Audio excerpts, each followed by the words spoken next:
जय गुरु जी। मैं ना बीमार बहुत रहती थी। तो हुआ क्या कि मैं जॉब पे जाती थी Noida, from south Delhi to Noida daily commute. तो बहुत ज़्यादा ट्रैवलिंग डिस्टेंस था और बहुत सी चीज़ें थी। तो हुआ ये कि मतलब एक्सटेंसिव लेवल पे बहुत ज़्यादा फूड पॉइज़निंग हो गई and I was not like कि ये क्या हुआ? मुझे समझ में नहीं आ रहा था। तो मैं उस दिन मेरा जब फूड पॉइज़निंग हुई मैंने कहा नॉर्मल होगा, I take some medicine that will be okay. मैं बड़ी मुश्किल से रात को वेट भी किया, एक सीनियर था उसने मुझे घर ड्रॉप करा।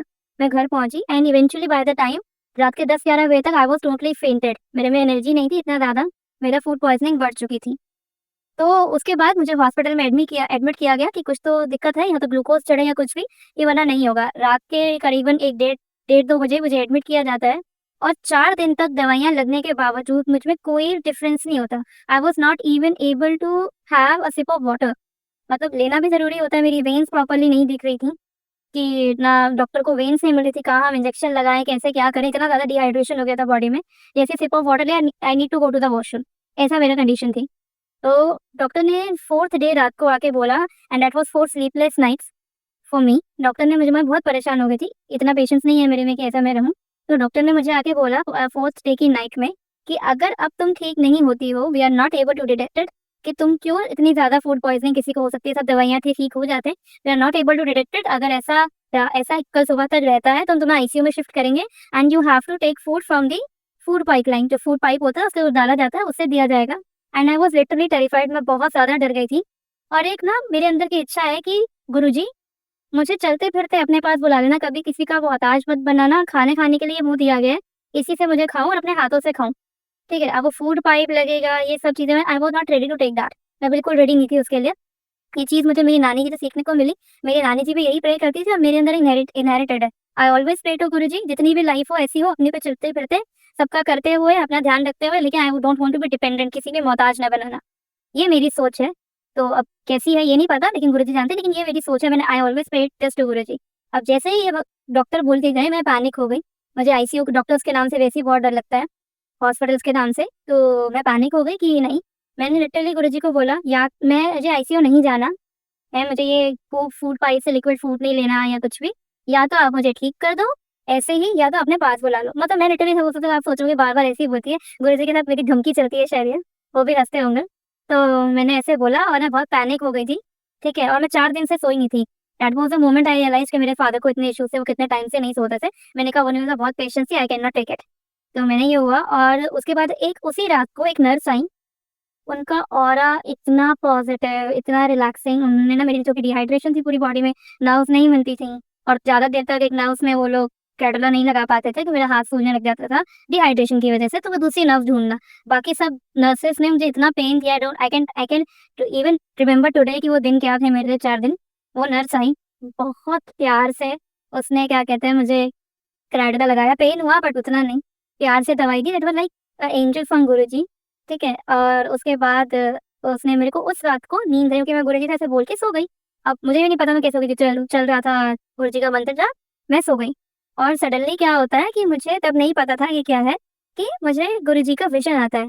और इसमें मैं आपको एक क्लैरिफ़िकेशन देना चाहूँगी, गुरुजी ने कुछ दिन पहले सत्संग सुनवाया कि हम लोग कहते हैं कि गुरुजी टेलीपैथी से हम बात करते हैं, उसको बोलते हैं ड्रीम दर्शन।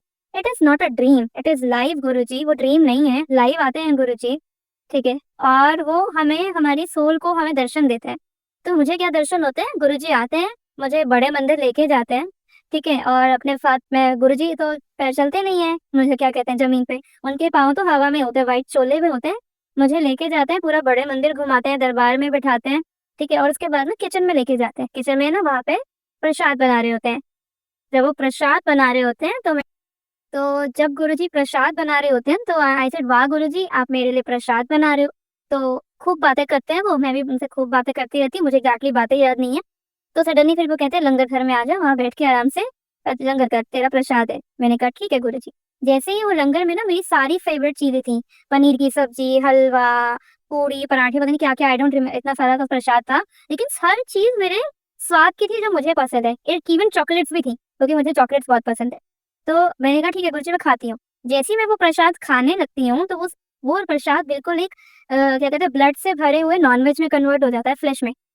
तो गुरुजी कहते हैं खा ले। मैंने कहा गुरुजी ये तो नॉन-वेज आप मना करते हो ना, नॉन-वेज तो नहीं खाते हैं। कहते ये तो तूने सुना है ना कि बोलते हैं कि जो मिले वो खाना चाहिए प्रसाद में। मैंने कहा हाँ, ये तो है गुरुजी। ये सब कुछ गुरुजी मतलब जो हम लोग ड्रीम विज़न बोले टेलीपैथिकली चल रहा है। तो मैंने कहा हाँ, ये तो है, चलो ठीक है गुरुजी आपने दिया है कुछ सोच के दिया होगा, शायद मेरे कर्म ऐसे होंगे कि मुझे आज तक मैंने नॉनवेज नहीं खाया, वो भी मतलब नॉनवेज लोग पका के खाते हैं, वो तो बिल्कुल ब्लड से सना हुआ सा ऐसा कुछ दिखा मुझे। मैंने कहा ठीक है गुरुजी मैं खा लेती हूँ। जैसे ही मैं वो खाने लगती हूँ और मैं एक्सेप्ट कर लेती हूँ कि हाँ, जो आपने दिया है मैं वो खाऊँगी, ठीक है? Suddenly that turns into my feast meal, जो मुझे मेरी पसंद थी उसी में जो गुरुजी ने पकाया था, उसी में कन्वर्ट हो जाती है। पनीर की सब्जी एंड चॉकलेट सब कुछ ऐसे ही। उसके बाद मैंने कहा गुरुजी ये क्या? आपने तो अभी इसको ऐसा कर दिया था, मेरे कदम सुधर गए, आप मुझे अच्छा खाना दे रहे हो। तो गुरुजी कहते हैं मैं तेरा सरेंडर देख रहा था कि कहना बहुत आसान है कि जो मिले खा लो, है लेकिन क्या कहते हैं क्या असली में कोई खा सकता है? और वो मील फिर मैंने फटाफट खाई, गुरुजी को भी खिलाई, खुद खाई और उसके बाद मैं सुबह जब मैं उठी तो मेरी थोड़ी-थोड़ी तबीयत सुधरने लगी। मतलब ऐसा ऐसा था कि मेरी फ्रीक्वेंसी वॉशरूम जाने की 12 घंटे में अराउंड 30 टाइम्स थी, 30-45 टाइम्स दैट वाज़ बहुत ज़्यादा। तो उस दौरान जब मैं रात को 10 बजे पहले के 4 दिन बाद सोई थी, रात के 10 बजे से लेके सुबह 9 बजे तक सिर्फ 3 टाइम्स हुआ था वो। तो 3 टाइम्स हुआ तो डॉक्टर्स मेरे पास आए अराउंड 10 ओ क्लॉक, तो कहते हैं, "अब बता तेरे को आईसीयू में डालूँ?" तो मैंने कहा, "नहीं डॉक्टर, अभी तो 12 घंटे में जो कि रिकॉर्ड रखे थे वही चीज़ का कि फ्रीक्वेंसी से ही इश्यू था, कि सिर्फ 3 टाइम्स है।" कहते हैं, "वाह! This is next to impossible, ऐसा क्या खा लिया तूने एक दिन में? 12 घंटे में एग्ज़ैक्टली।" तो मैंने कहा, "पता नहीं।" तो फिर उन्होंने मुझे एक चीज़ बोली कि कहते हैं, "बाकी भी तेरे कुछ फीमेल टेस्ट करूँगा, थायराइड है?" मैंने कहा, "नहीं डॉक्टर, था थायराइड लेकिन है नहीं।" तो कहते हैं, "ऐसा हो ही नहीं सकता।" तो मैंने कहा, "नहीं, एम्स की रिपोर्ट है, हम हमको लाके दिखा देंगी। आपके यहाँ पे टेस्ट हुआ था कि थायराइड था, बट एम्स हैज़ सर्टिफाइड कि थायराइड नहीं है।" तो कहते हैं, "ठीक है, मेडिकली नहीं हो सकता, शायद कुछ मिरेकल पावर होगी।" उन्होंने इतना कुछ बोले, ही वाज़ वेरी सीनियर, वो चले गए।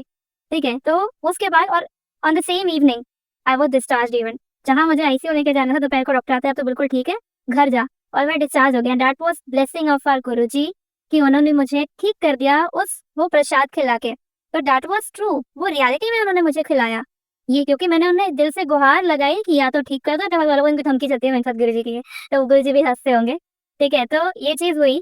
तो कुछ दिन पहले इस उनको सत्संग में सुनाया कि हम पहले इसको ड्रीम विज़न बोलते हैं, this is not dream.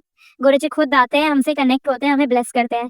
This is our गुरुजी, जो हमें ब्लेस करते हैं हर मोमेंट, हर चीज़, जो चीज़ वो हमसे करवा रहे हैं या जो चीज़ नहीं भी करवा रहे हैं, तो गुरुजी रियलाइज़ करवाते हैं कि हाँ, कैसे मैं तुम्हें इसमें ब्लेस करता हूँ। और इसी बात पे एक सत्संग और है, जब गुरुजी फिज़िकल रूप में थे, मैंने एक सत्संग सुना, एक आंटी उनके पास 5 साल से जाती थी।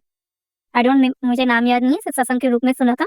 एक आंटी उनके पास 5 साल से जाती थी गुरुजी के पास, फिज़िकल रूप में जब गुरुजी थे। तो व एक अपनी फ्रेंड को वो बोलती हैं कि तू चल मेरे साथ गुरुजी के यहाँ, और वहाँ ना बता उनको रूल बताती हैं, जो खाना मिलेगा वो तेरे को खाना पड़ेगा। मंडे का दिन था, मंडे को जनरली समोसा प्रसाद और चाय प्रसाद मिलता है। तो वो चली गई, लेकिन उस दिन ब्रेड पकौड़ा मिला। तो उन्होंने जैसे ही पहली बाइट तोड़ी, जनरली आदत होती है तोड़ के खाते हैं ना, तो उन्होंने जनरली पहले ही जैसे पहली बाइट तोड़ी, तो उसके अंदर से एक मरा हुआ कॉकरोच निकला। वो आंटी घबरा गई, जो लेके गई थी, कहती अब अब क्या होगा?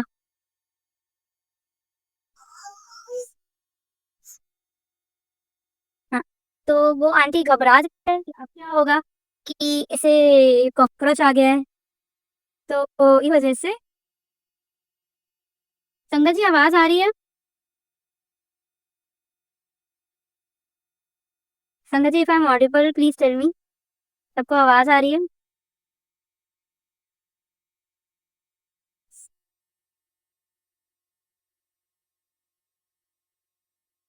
हेलो? संगत जी आवाज़ आ रही है? Okay, thank you Deepti aunty confirmation के लिए। तो जैसे ही वो क्या होता है कि वहाँ पे वो आंटी देखती हैं कि उस ब्रेड पकौड़ा में एक कॉकरोच मरा हुआ निकला, तो वो जो आंटी उनको लेकर गई होती हैं, वो बोलती हैं कि रहने दे, मत खा। तो वो कहने लगे, नहीं नहीं, तू तो 5 सालों से आ रही है और तू की तुझे क्या ऐसे गुरुओं के घर जो मिले वो खाना चाहिए। और आंटी ने वो कॉकरोच लपेट के मरा हुआ कॉकरोच वो ब्रेड पकौड़ा खा लिया। और उसके बाद दूसरा क्या कहते हैं, दूसरी बाइट तोड़ी, उसमें भी ऐसे ही हुआ, तो उन्होंने खा लिया। उसके बाद वो 1 महीने बाद मंदिर आई और बोलती, क्योंकि उनको बच्चा नहीं था बहुत सालों से, वो कहती हैं कि मैं प्रेग्नेंट हूँ, ठीक है? और उसके जब वो बच्चे पैदा होते हैं तो उनको 2 जुड़वा बच्चे होते हैं।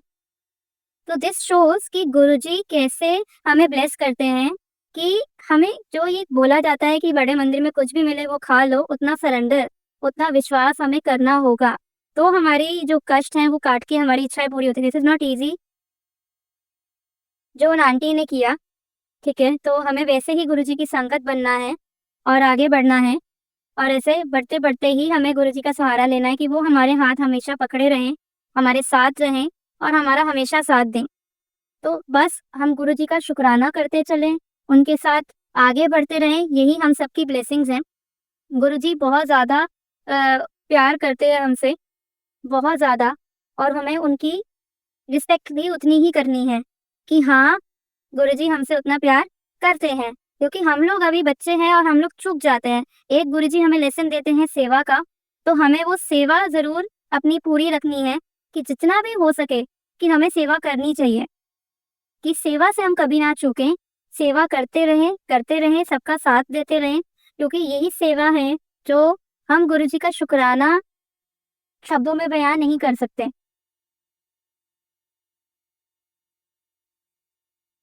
हम गुरुजी का शुकराना शब्दों में बयान नहीं कर सकते, वो हमारे लिए सब कुछ करते हैं। मीन्स सब कुछ, हर चीज़। अभी थोड़े टाइम पहले की बात है, 2-3 दिन पहले मैं बहुत ज़्यादा परेशान थी कि गुरुजी कैसे होगा, क्या होगा? एक टॉपिक मेरे दिमाग में चल रहा था। तो गुरुजी ने उसका भी मुझे जवाब दिया, एक मेरा रास्ता बना दिया काम का कि ऐसे होगा, और अपने आप वो चीज़ होती गई और गुरुजी अपने आप करवा भी देते हैं। तो गुरुजी की ब्लेसिंग्स बहुत ज़्यादा हैं हम पर, और हम सब लकी हैं कि गुरुजी हमारे साथ हैं। तो हमें वही चीज़ का ध्यान रखते हुए ये सब करना होगा कि हाँ, गुरुजी से अभी जो लास्ट हुआ वो ये हुआ कि आई वाज़ वेरी लाइक कि मुझे था कि मुझे ना कुछ ऐसा काम करना है अपने जॉब के साथ-साथ कि ना जो क्या कहते हैं साथ-साथ रिमोट भी हो, मतलब रिमोट ऑनलाइन मैं कर सकूँ टू अर्न समथिंग एक्स्ट्रा, कि मैं ऑनलाइन काम करूँगी तो अपने लिए अच्छा रहेगा, आगे होगा and I can save something. तो ऐसे मेरे माइंड में चल रहा था। तो गुरुजी से ऐसे ही मैं सिर्फ इंस्टाग्राम स्क्रॉल कर रही थी, तो वहाँ पे एक अपॉर्च्युनिटी आती है कि सर्टिफाइड आइल्स ट्रेनर, आपको यहाँ पे पढ़ाने का मौका भी मिलेगा, you will be certified IELTS trainer. तो मैंने कहा हाँ, एग्ज़ाम तो बहुत अच्छा है, तो आइल्स की बहुत डिमांड है, मैं आइल्स सीखने की कर रही थी, तो या तो सर्टिफिकेशन ट्रेनर की है। मैंने कहा इंक्वायरी डाल के देखते हैं, मैंने रैंडमली इंक्वायरी डाल दी, और जैसे इंक्वायरी डाली तो वहाँ से मुझे पता चला कि हाँ, ये कि एग्ज़ाम का आपको ट्रेनर कैसे बनाया जाएगा, मेरा एक इंटरव्यू हुआ, मुझे स्कॉलरशिप भी मिली। तो उन्होंने बोला कि हाँ, मैं ज़िंदगी में नहीं सोच सकती थी कि मैं आईएलटीएस कभी एक बार में क्रैक भी करूँगी। बट गुरुजी ने मुझे मौका दिया, मेरी अभी ट्रेनिंग स्टार्ट हो गई to become an IELTS certified trainer. तो ये गुरुजी की ब्लेसिंग्स हैं, ये सब गुरुजी करते हैं, और गुरुजी ही सब कुछ करते आ रहे हैं। तो उन्होंने देखो कि जो चीज़ मैं सोचती थी कि मैं कभी कर नहीं सकती, कि I was always the person of numbers, कि हाँ, जो नंबर्स हैं, मतलब मैथमेटिकल माइंड था मेरा, और कहा जाता है कि जो नंबर्स में अच्छा होता है वो इंग्लिश में नहीं होता। इंग्लिश अच्छी है, लेकिन मैं तो कहती आईएलटीएस बहुत बड़ी चीज़ है। लेकिन आज गुरुजी ने मेरा स्कॉलरशिप टेस्ट क्लियर करवाया, और ये सिर्फ कुछ घंटों में हुआ है सब कुछ। स्कॉलरशिप टेस्ट करवाया, सब कुछ करवाया, मेरी ट्रेनिंग स्टार्ट हो गई है, तो I will be a certified IELTS trainer and business communication coach soon. तो ये भी गुरुजी की ब्लेसिंग्स हैं, और गुरुजी बहुत ज़्यादा हमें इमेंसली ब्लेस करते हैं, क्योंकि मैं परेशान हो रही थी, Guruji I need some extra income, I need to save, ये वो कोई सेविंग नहीं है, ये नहीं है, वो नहीं है, कैसा टाइम आए, कुछ ऐसा इनकम स्ट्रीम हो जो कभी ना जाए, क्योंकि आज के टाइम में स्किल ट्रेनिंग्स जो हैं या ऑनलाइन पढ़ाना का मतलब बहुत ट्रेंड में है, ये नया चलन का काम है, कि मतलब ये कभी नहीं जाएगा। तो गुरुजी ने मिनटों में वो काम बना दिया, और मैं 2 दिन से इतनी नेगेटिव ये वो, तो हम तो इंसान हैं, देखो मेरी भी, मैं कैसे कह सकती हूँ कि हाँ, हम इंसान हैं, हम नेगेटिव हो जाते हैं, लेकिन गुरुजी हर चीज़ पॉसिबल कर देते हैं फिर से, as it is, because he know where he wants to lead us, क्योंकि हमारा रास्ता गलत हो सकता है, क्योंकि मुझे लगता था I am a person of numbers, आज भी नंबर्स मेरे अच्छे हैं, आई हैव अ ठीक-ठाक फाइनेंशियल नॉलेज है मुझे, क्योंकि मेरा प्रोफ़ेशन वैसा है, लेकिन उन्होंने मुझे अपैरेंटली साथ-साथ वहाँ पे भी अच्छा करवाया, जहाँ पे ज़रूरत है, क्योंकि सिर्फ़ आज के ज़माने में आप डेस्क जॉब अगर कर रहे हो, आपकी लैंग्वेज अच्छी नहीं है, प्रेज़ेंटेशन स्किल्स अच्छे नहीं है, तो आप नहीं कर सकते। तो गुरुजी ने जो एग्ज़ाम मैं देने की सोच रही थी कुछ सालों में प्रिपेयर करके, जैसे मेरा मन है मैं बाहर जाऊँ इंडिया से कभी जॉब करने के लिए, मेरा एक मन है, तो उन्होंने मुझे उसका ट्रेनर बना दिया है, कि तू क्या सीखेगी जाके, तू लोगों को सिखा। ट्रेनिंग ले, खुद ट्रेनिंग ले, सर्टिफाइड ट्रेनर बन, लोगों को सिखा। इससे बड़ी ब्लेसिंग क्या चाहिए? आई was literally crying at that moment, जब मैं वो स्कॉलरशिप टेस्ट के लिए क्वालीफाई हुई, फीस भी बहुत कम हो गई उस वजह से मेरी, ठीक है?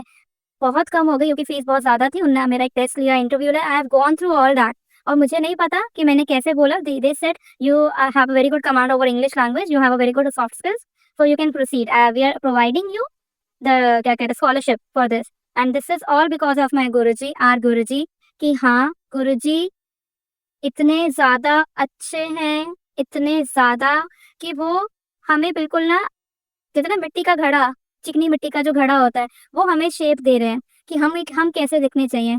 आप ना बिल्कुल जैसे चिकनी मिट्टी का घड़ा अपने आप को सरेंडर कर देता है ना, कि जो पॉटर है, पॉटर की हिंदी कुम्हार, हाँ, जो कुम्हार है, वो मुझे जैसी शेप देगा, वो वैसा ही मैं बन जाऊँगा, वैसा ही वो मेरे पे पेंट करेगा, वैसे ही मुझे बनाएगा, वो सुंदर ही बनाएगा, क्योंकि उसको बेस्ट चाहिए। ठीक है? तो ऐसे ही हमारे गुरुजी हैं, हम लोग चिकनी मिट्टी हैं बस। तो कभी डाउट ना करें, हाँ, हम इंसान हैं, मैं भी बहुत नेगेटिव हो जाती हूँ, गुरुजी से लड़ भी लेती हूँ, कई बार तो गुस्से में आके मैं बात नहीं करती, ऐसे